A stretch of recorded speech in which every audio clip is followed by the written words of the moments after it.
Hey there, welcome to Church 180 Online, October 17th, if you're watching this in real time. If not, whatever. My name is Tony, and Tony Collins. I'm the lead pastor here at Church 180, and I'm so excited that you decided to tune in with us today.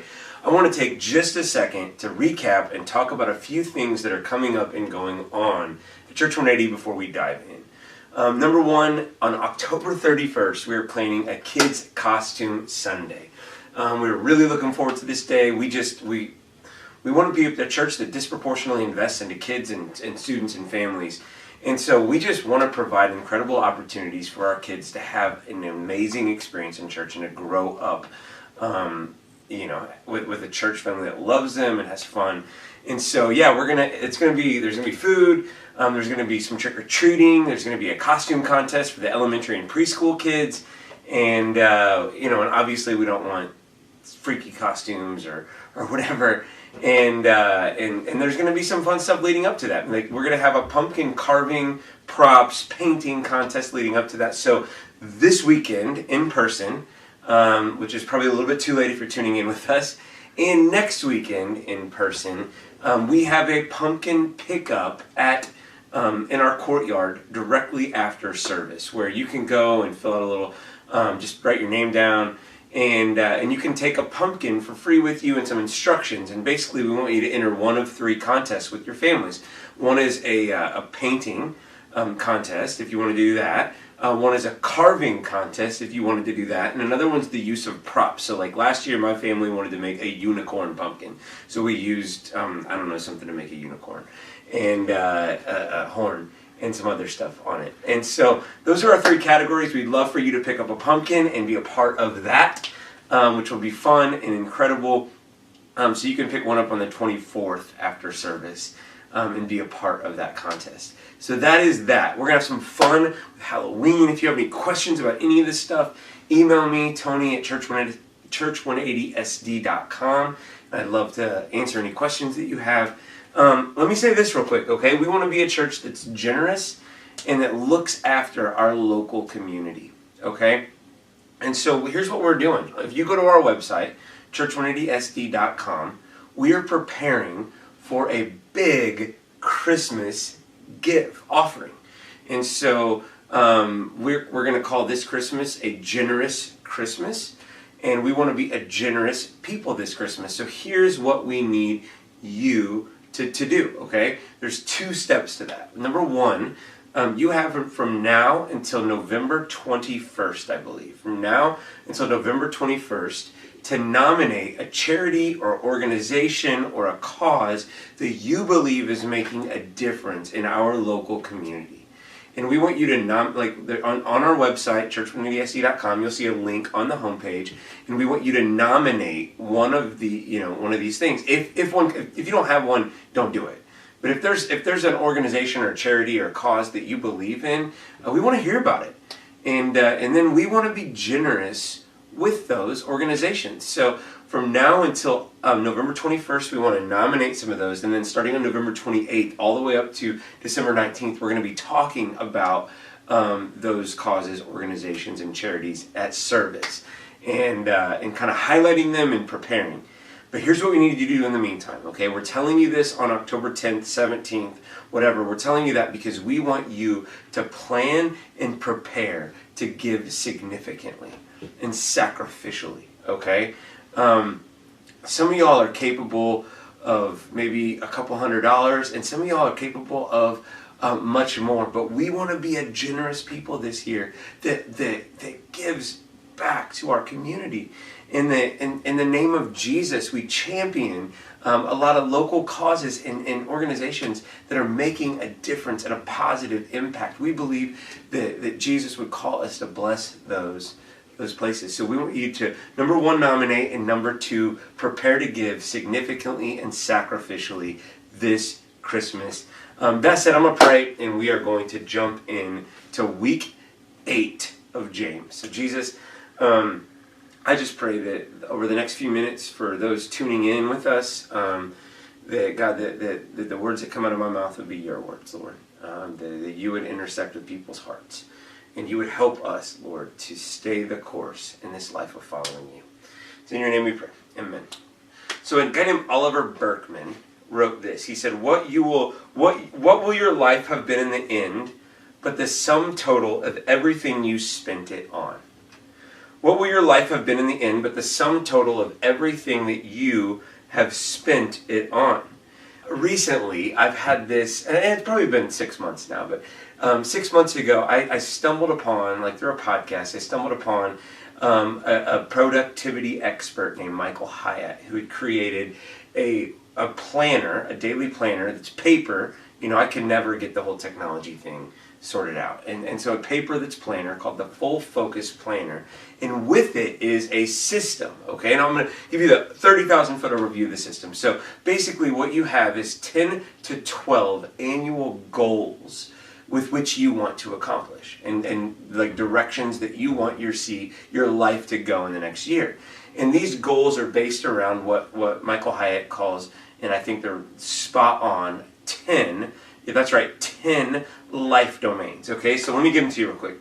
There are 10 domains that make up a holistic life for you. And number one is your physical life, your health and well-being, your financial life or domain, your spiritual, which is what we talk about a lot here at Church 180, but I think Jesus wants to impact every single one of these domains. So your spiritual, your vocational, your avocational, your emotional, your parental, marital, and intellectual. These are the 10 domains with which make up your life and a holistic life. And a full focus plan looks at each of those domains and says, man, a balanced life, a whole life, strives for excellence or strives to do well in all of these, knowing that if you don't do well in one of them, if you suck as a parent, if you have a terrible marriage, that leaks into everything else. So basically, based on those 10 life domains, you make annual goals that are based on those domains, and then each quarter you attempt to tackle 3 to 5 of those annual goals. And you get ready for your quarter, and you get ready to tackle that. And then each week, I do what's called a weekly preview to prepare for my final, or my week that's coming up. I usually do it on a Sunday afternoon near the pool lately, but it's a weekly preview, and basically looking at the 3 to 5 quarterly goals that I have set up, I then go through a process, but then establish 3 major things that I have to accomplish in the week ahead that are tied to my quarterly goals, which are tied to my annual goals. And then each day I look back at my weekly preview and I set a big 3 for each day. 3 tasks that I need to accomplish that are going to move the needle forward in my weekly big 3, which my weekly big 3 is going to move my quarterly, and my quarterly is going to move my annually. You get it? It's a system that works with which planning and living a holistic life, and I love it. And I linked to the calendar if you got the email last Thursday. If not, once again, hit me up, and I'd love to help you out with this. But this is what I needed for me to here's how they sell it and how they pitch it. Not just get a lot of things done, which is what I have the tendency to do. I can work hard, and I can tackle things, and I can get a lot of things done, but that's not the point. The point is to get the right things done, and you have to plan to get the right things done. And you see, this is what I needed to plan well, which is where we're going today. And you see, the thing that I would say is this, is time is our greatest asset, because it's a finite resource. However, we live our lives a lot of times as though money is our greatest asset. But honestly, with your money, you can buy more time, or you can buy more time. But time is a finite thing. And so James is going to, in the end of chapter 4 and the beginning of chapter 5, which we're going to cover, James is going to speak into both of those areas with some godly wisdom that I believe is going to help us stay the course and live lives for that which truly matters, following the one and only Jesus. And so I want to just give you the context real quick, because once again, with everything that we've been covering in James is about to get ugly. He's about to take the gloves off and like fire at it. This section that we're going to look at today is not written to these scattered Christians as the rest. It is written to them, but it's kind of pointed at the religious elite of the day, the Jewish religious elite of the time. And so he's writing the context of kind of showing them what God thinks about, planning and time and money, and to help them understand and to maybe bring them a bit of comfort for how they've been exploited by the religious elite. Because, the religious elite in this day were trying to stamp out the Christians because they were upsetting the Roman Roman governance that was happening. So they're trying to appease the Romans and keep the peace and do the whole thing, and they're being exploited in a lot of ways. And James is going to give us a picture of how God views planning and how God views our calendar and how God views our wealth and our finances and stuff. And so James writes about these religious elite to these scattered Christians, and he picks up and he says this. I think it's going to be really helpful for us. He says this, verse 13, James chapter 4. Now listen, you who say today or tomorrow we're going to go to this or that city, spend a year there, carry on business, and make money. Well, you do not even know what will happen tomorrow. What is your life? You're a mist that appears for a little while and then vanishes. Instead, you ought to say, if it's the Lord's will, we will live and do this or that. As it is, you boast in arrogant schemes. All such boasting is evil. If anyone then knows the good they ought to do and doesn't do it, it's sin for them. And so let's jump in. Number one point, if you're following along and you're taking notes, is this: our view of the future determines how we plan. Our view of the future determines how we plan. I remember it was a few years back, and I had that moment in life. I've never done it before, and I've never done it since. But I had that moment in life where this guy in New Zealand made this joke against me, and he's joking around, he was whatever, and I had a glass of cold water sitting right next to me. I looked at him across the room. I picked up my water and I splashed him in the face with it. It felt so good. I want to do it again. I want to do it to somebody. But the point that I'm trying to make is that James is like in this is like, man, he's like taking that water and he's splashing it in our faces with this, right? Because that's exactly what he's doing here. He says, well, you don't even know what's going to happen tomorrow. You don't even know what's going to happen tomorrow. I remember when we first moved to back to the States. We lived in New Zealand, and we're back in the States. It was about 5-ish, 6 years ago, and we're driving up in Chicago, and I remember we're just driving, And I looked up at like one of those flashing billboards, and it said, "Be careful, buckle up, da da da da da." I don't remember all the things it said, but it reported that there'd been like something like 3,377 deaths in the 2016 calendar year up to that point on Illinois roads. And I was like, holy cow. 3,377 people have lost their lives driving on this road. People who thought that they were going to go somewhere tomorrow. People who had quarterly goals. People who had annual goals. People who had a weekly agenda and a big plan. People who had something that they were going to do that night and that evening, and all of a sudden they got in their car, they buckled up, or they didn't buckle up, they got on the road, and they didn't have tomorrow. And then I remember we got out here to California, and we're living in San Diego, and I'm like, holy cow, somebody dies on the roads every single day. And James takes that water and he splashes it in our faces in verse 14. He says, you don't even know what's going to happen tomorrow. You don't know. Because the future is uncertain. That should factor into how we plan. Not that we don't make plans, but that we're not arrogant in the way that we live our lives. See, I think it looks a little bit like this passage, Proverbs chapter 16, verse 9. I love this. It says, in their hearts, humans plan their course, but the Lord establishes their steps. So in their hearts, humans, they plan their course, but the Lord establishes each step on that course. And what James is reminding us of here at the beginning is he's saying, you don't know what's going to happen tomorrow, so don't be arrogant about it. Don't.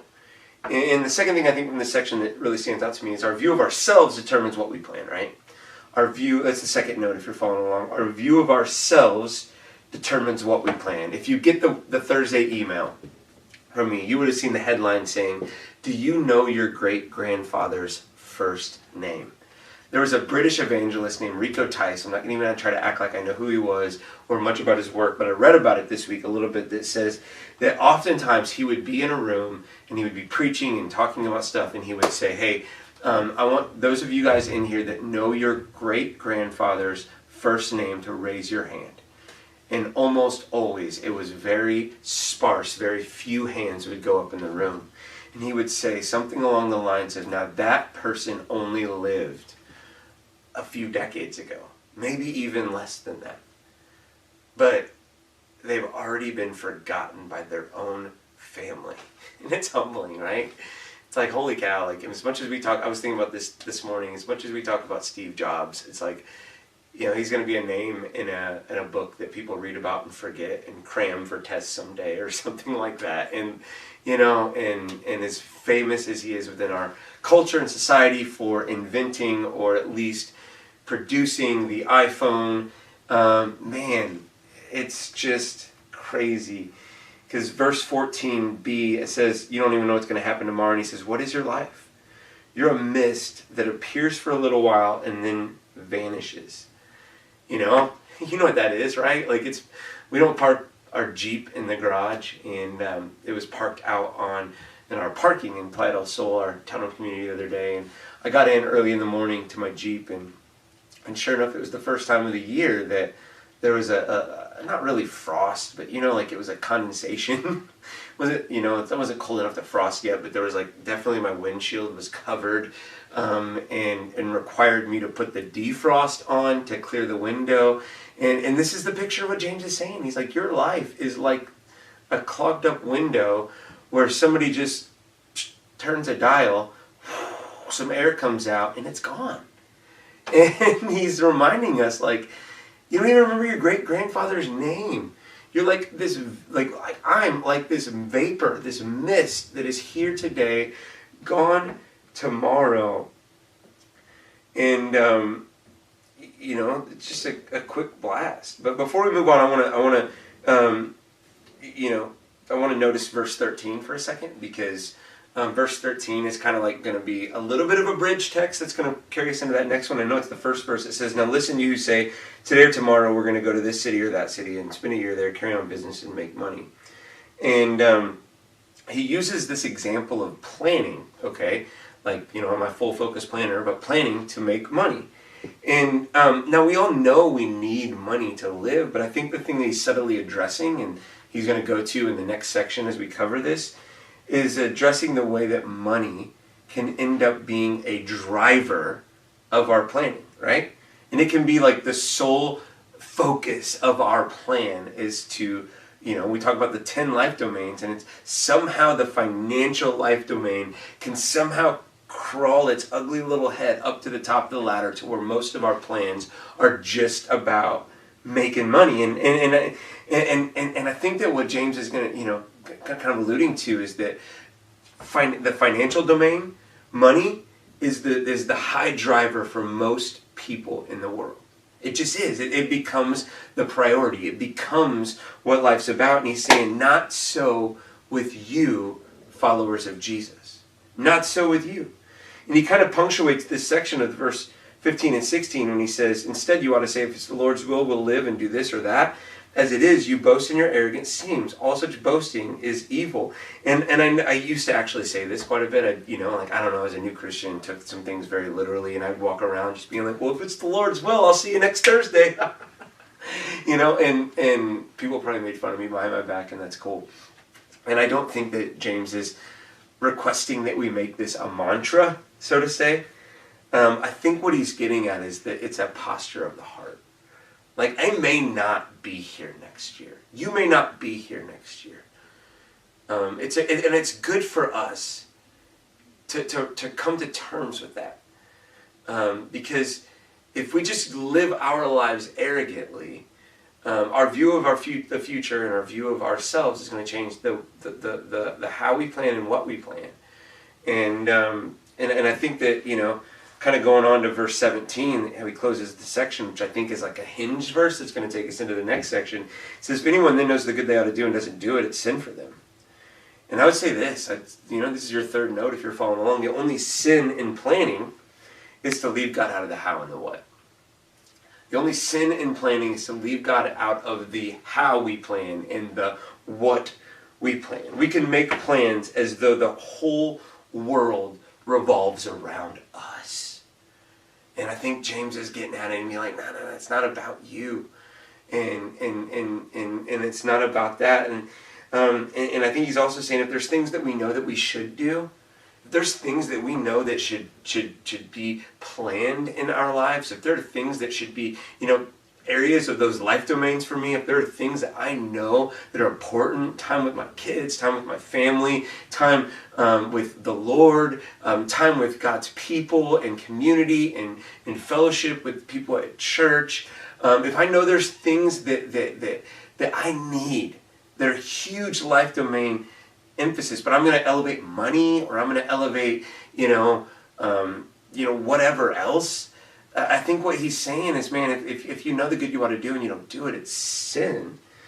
And God, I think what God wants us to do is to include him in the how and the what of planning and what we plan. And I don't want to meddle too much here, but I want to trust God's Spirit to convict you how he needs to convict you when it comes to that. And so we swung the hinge open a little bit into the next section with verse 17. If you know the good you ought to do and you don't do it, then that's sin. But the next section he kind of jumps into money, okay? And he starts to jump into the context of wealth. Now remember the context here. James is not speaking to the Christians, the scattered Christians. He's speaking to the religious elite and showing how God views these things, okay? And he says this in verse 1. He says, now listen, you rich people. That's us. We're rich in the world standards. Listen, you rich people. Weep and wail because of the misery that's coming on you. Your wealth has rotted, and moths have eaten your clothes. Your gold and silver are corroded. Their corrosion will testify against you and eat your flesh like fire. You've hoarded wealth in the last days. Look, the wages you failed to pay the workers who mowed your fields are crying out against you. The cries of the harvesters have reached the ears of the Lord Almighty. You have lived on earth in luxury and self-indulgence, and you fattened yourselves in the day of slaughter. You've condemned and murdered the innocent one who is not opposing you. See, I believe he wrote this to comfort many of the Christians who've been and are being ripped off and we're being ripped off by the Jewish religious elite of the day. And I believe he's helping to comfort them, because many of the Christians that this letter was written to were living in poverty and extremely poor. And so there's good reason for him to be comforting them, but blasting these religious elite who have been oppressing them and exploiting them to the day. But I think it'd be helpful for us as wealthy people, as rich people, living in this corner of culture in one of the richest nations ever, to understand from this context God's take on wealth. Okay, and the first thing I think that falls out of this passage is this: God is for spending on the right things rather than hoarding. God is for spending on the right things rather than hoarding. We see this in verse 2 and 3. Your wealth has rotted, and moths have eaten your clothes. Your gold and silver corroded. Their corrosion will testify against you and eat your flesh like fire. You've hoarded wealth in the last days. See, y'all, if we're a mist, okay, if our lives are a mist, our stuff, our bank account, our acquiring of things is a breath, okay? If we are a mist, it is a breath. I was thinking about this week, because we moved into our townhome about 4 years ago, and all in 1 week, our ice maker and our microwave have gone out. Okay, and our dishwasher's limping along, if I'm honest. And we had these for like 4 years. Is like that all we get and everything? And I think about our stuff and like the way we acquire and the way we hoard and the way we have. The average American owns 9.4 cars over the course of their lifetime. 9.4. Mark Twain. I love Mark Twain. This quote he said, and I said this a few months ago at church meeting online. But he said this, he said, civilization is the limitless multiplication of unnecessary necessities. See, our culture day in and day out tells us with more money and things, we will be happier. And see, this is evident in our multi-billion-dollar self-storage industry, right? I think I read at some point, I couldn't find it this week, but I think I read at some point that if you were to look at all of our self-storage in this country, that every single person, homeless, every single person would have more than adequate enough space to live within our self-storage containers and units. It's crazy how much we have. And I think it's careful, because I think that, I have to be careful, because it almost sounds like what he's saying is to don't plan and save for your future. But I think that's responsible. I think it's responsible to save and plan for our future to meet our needs. And to not be a burden on those around us later in life. But I think this can be taken so far. I think,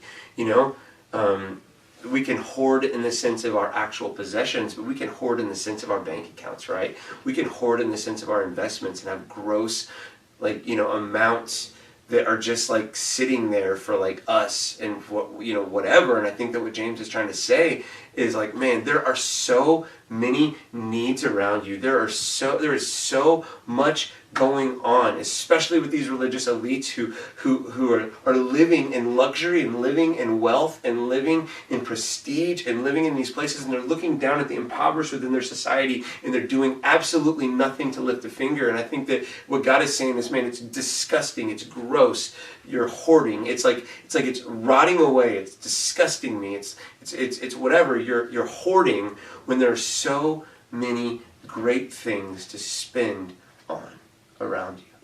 And so I think that God is more for spending on the right things rather than hoarding our lives. I think that we see that from here. It's a heart posture. It's a heart posture in life. I think the second thing that stands out to me is God sees injustice and he despises it.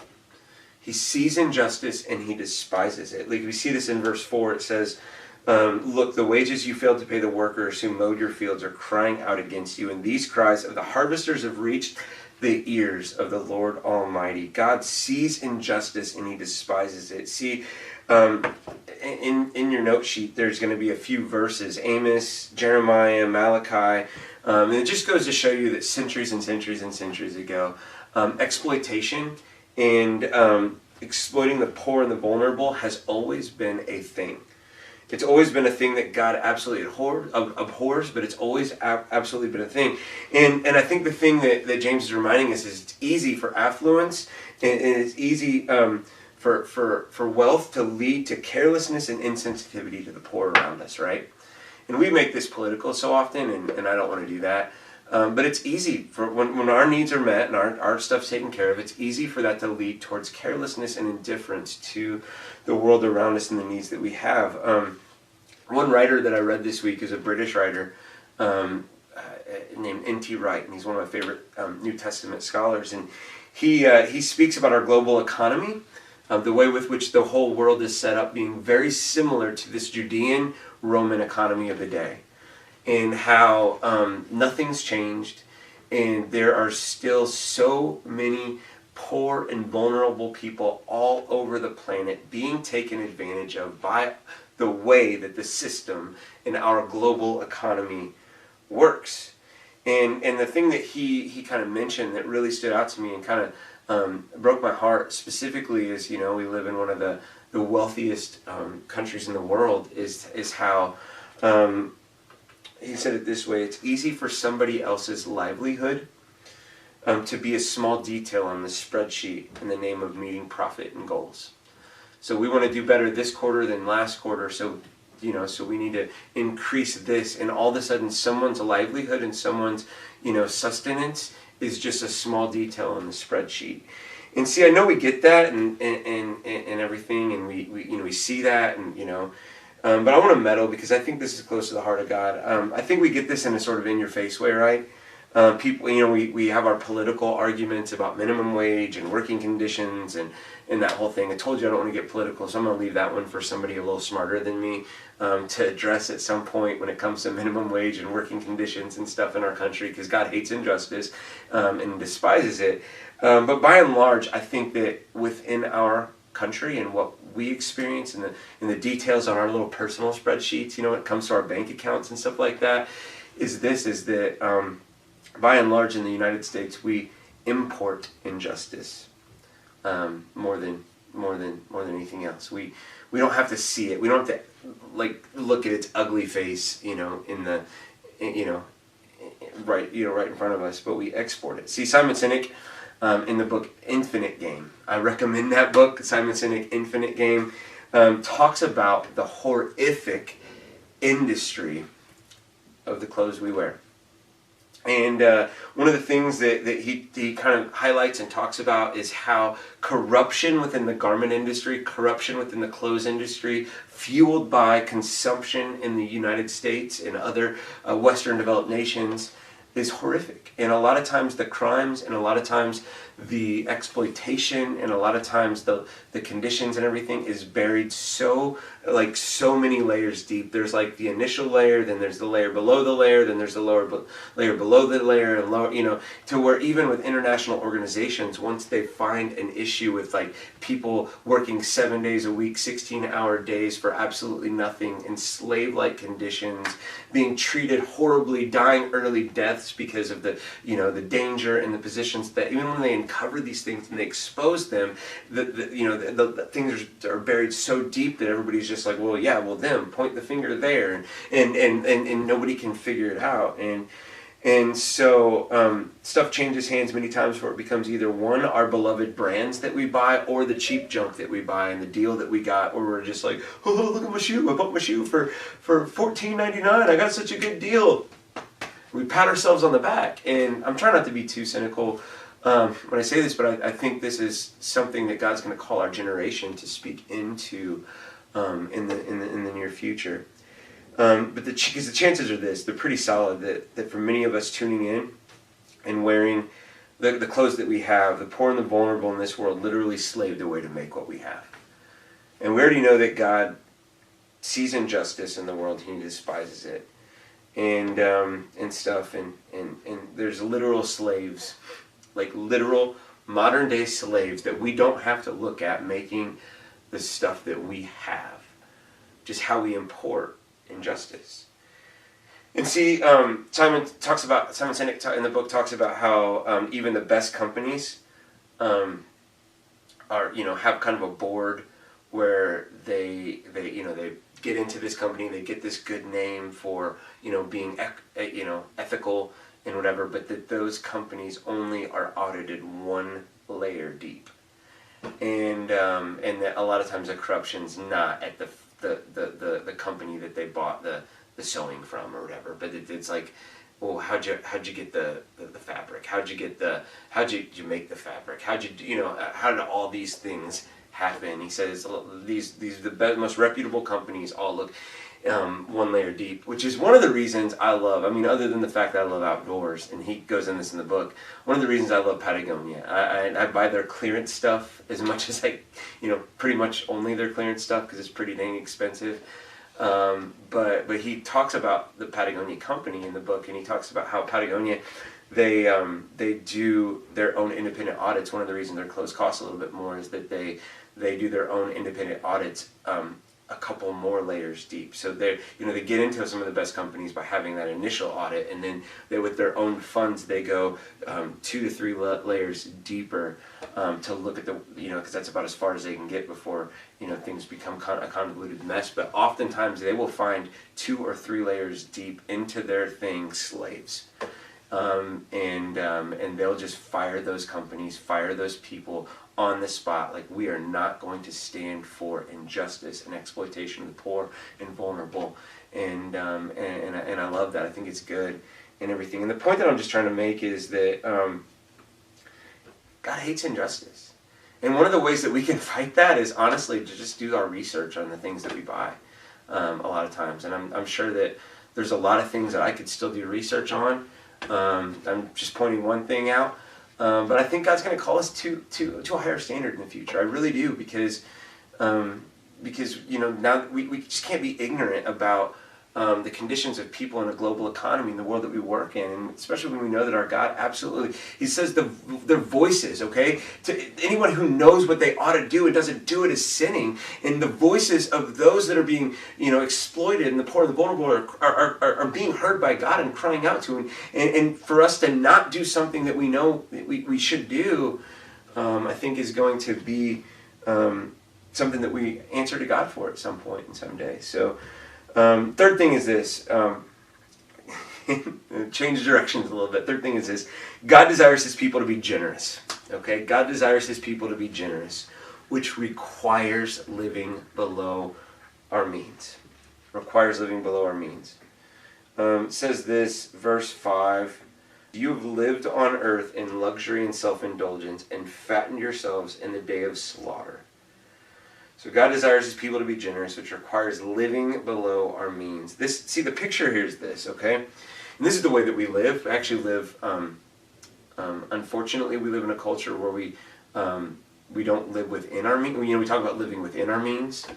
I think being generous requires living below our means. But we don't only live within our means, we live above our means. And so we live in a culture where we've already talked about before, where the average American is over individual, not family, individual, is over $14,000 into credit card debt, with student loan debt, with, house payments, car debt, any other kind of debt where you roll over this thing for whatever to get a few extra bucks in cash and stuff like that. We just live well beyond our means. And I think that the picture that that he's giving here is a picture of someone spending everything that they have on themselves. See, this is what we see. I mean, and lavish, the word lavish is relative, because some of us, we could spend, it doesn't seem like, we're pretty lavish in the world standards just by like having a TV that we turn on, or multiple TVs, or, clean tap water, that's pretty lavish to some people, and bougie or whatever. But lavish is relative here. I think the picture that what James is trying to point to is this is a picture of someone spending absolutely everything that they have on themselves. It's all spent on us, to the point where it excludes our ability to be able to serve others around us with our wealth and to be generous. See, I'm just going to be really transparent. I don't know if this is wise, whatever, but as transparent as I can be with you. Kelsey and I have decided to live, for right now, on 74% of our income, okay? 74% of our income. The other 26% of our income, we just give 10% right off the top. Like right from the get-go, we give 10% of what we make away. And then we invest, and save with the other parts. And we're not saving to be like super wealthy. We're saving to not be a burden someday, and to not have to be like, hey, Church 180, I still need you to pay me even though I'm 70 and whatever. Like we, we want to be able to do ministry someday in a way where I don't need somebody to pay me. Where I can just pour and invest and to continue to be generous and give back to the people and the culture around me at the time. So we live below our means so that we can be generous. And it's hard,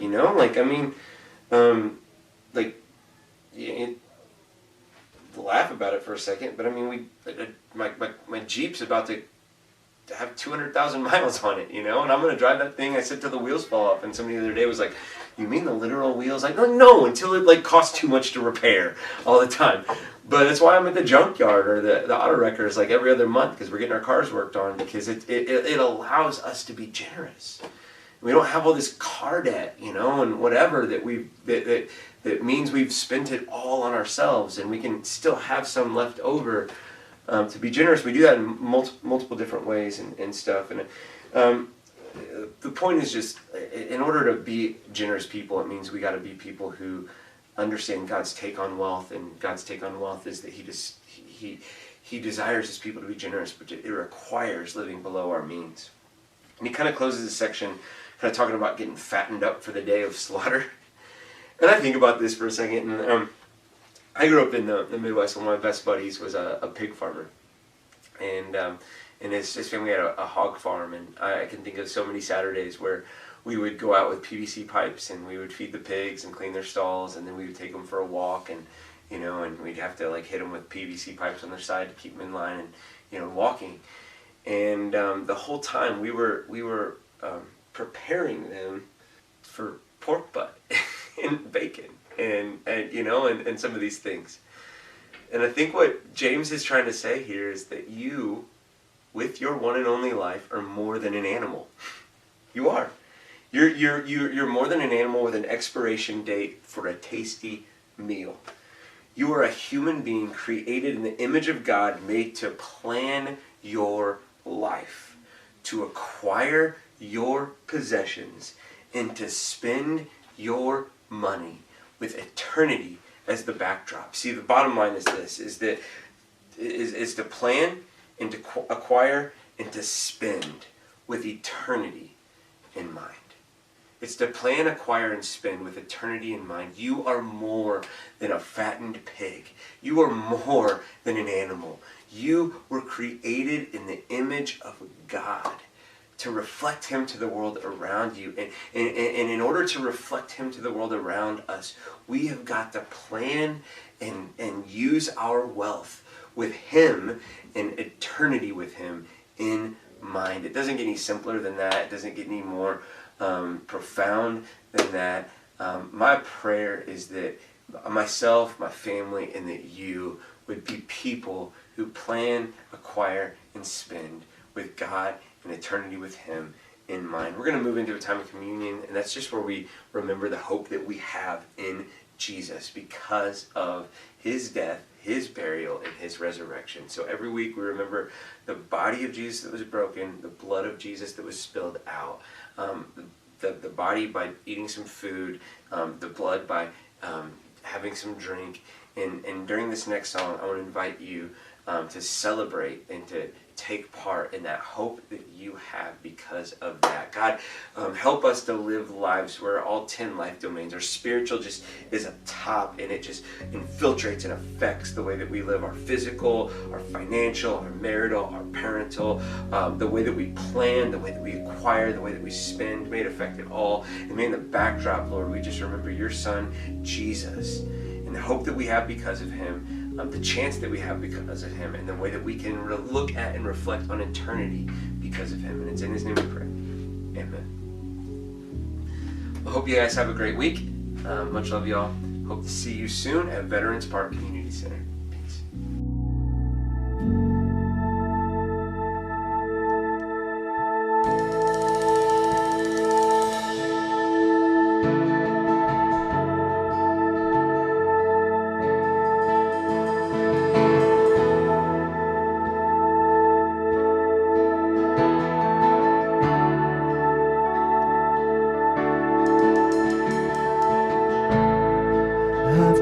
so hard to see it. It took me so long to believe it, that you choose someone like me to carry your victory. Perfection could never earn it. Give what we don't deserve it. You take the broken things and raise them to glory. You are my champion. Giants fall when you stand undefeated. Every battle you've won. I am who you say I am. You crown me with confidence. I am seated in the heavenly place, undefeated, with the one who has conquered it all.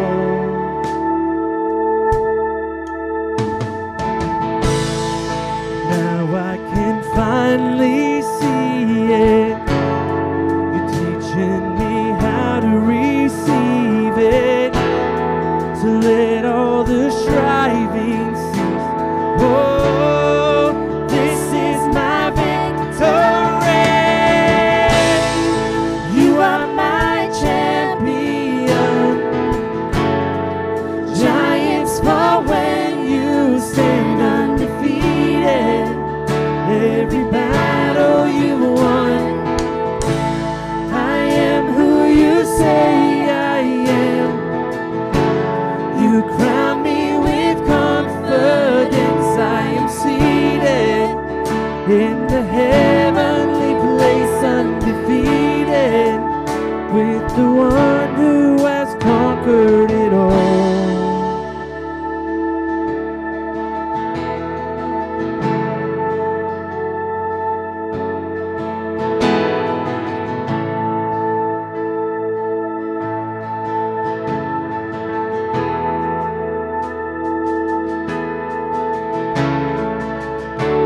And when I lift my voice and shout, every wall comes crashing down. I have the authority that Jesus has given me. When I open up my mouth, miracles start breaking out. I have the authority Jesus has given me. When I lift my voice and shout, every wall comes crashing down. I have the authority Jesus has given me.